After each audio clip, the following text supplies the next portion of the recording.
Hello, beer drinkers.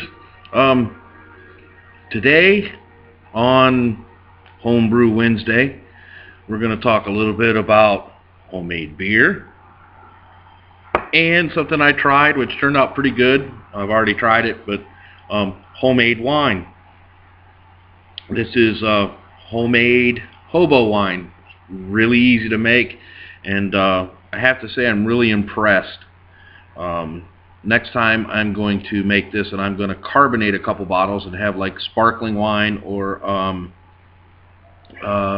wine coolers, if you will. I'm going to try some other flavors too. As long as it's 100% juice and it has no preservatives, really easy to make with a couple cups of sugar.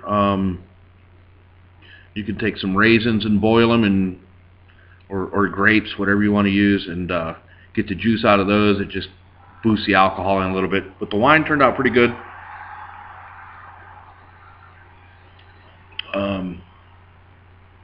It was made with 100% Welch's grape juice.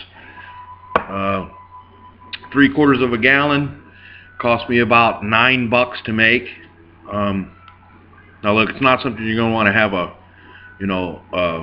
wine and cheese party with, but if you're sitting around with a couple buddies, or you got a girl comes over, and you can share your homemade wine, and it's pretty good. It's all right. Nothing wrong with it. I don't have a new beer to taste. This is the same American ale that I drank last week on Homebrew Wednesday. I don't know if you can see or not, but it's still cloudy. It's been in the fridge now for 10 or 14 days, somewhere in there.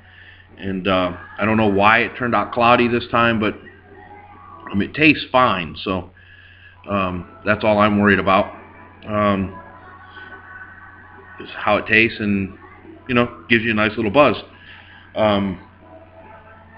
With the homemade wine, I bought a gallon of Hawaiian Punch. I put that in a pitcher, and then I bought 3 quarts of the Welch's 100% grape juice.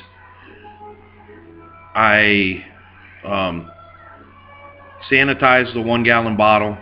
I poured the 3 quarts into the 1 gallon bottle, added 2.5 cups of sugar, a big handful of raisins. I boiled it till it was, with a little bit of water, and then just put the liquid in there with it.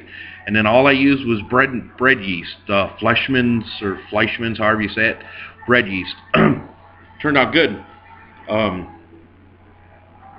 I don't have any idea what the alcohol content on it is, but I can tell you I drank one of these before I started recording this, and I can feel it. It's definitely there. Just opened the beer, so haven't really had much of it yet.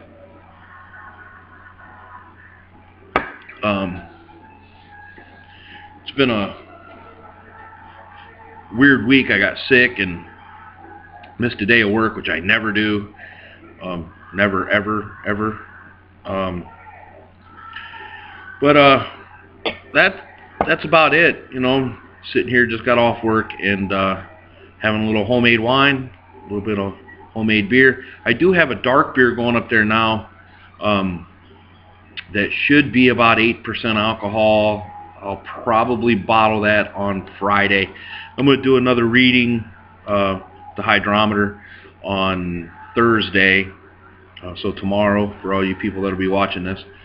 And I'll know better what the alcohol content is in it.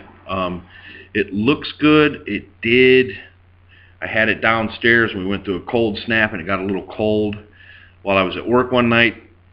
I moved it upstairs where it's warmer, and that brought it back up to temperature. I do have a blanket on it because it's still pretty cold here, but that's one of the weird things with making home brew, is the temperature's got to stay pretty consistent, or else you're going to end up with a weird beer, or the yeast is going to die and you're going to end up with very little alcohol in it. So okay, well, happy Homebrew Wednesday. Hope everybody's healthy and safe, and here's to you. Thanks for watching.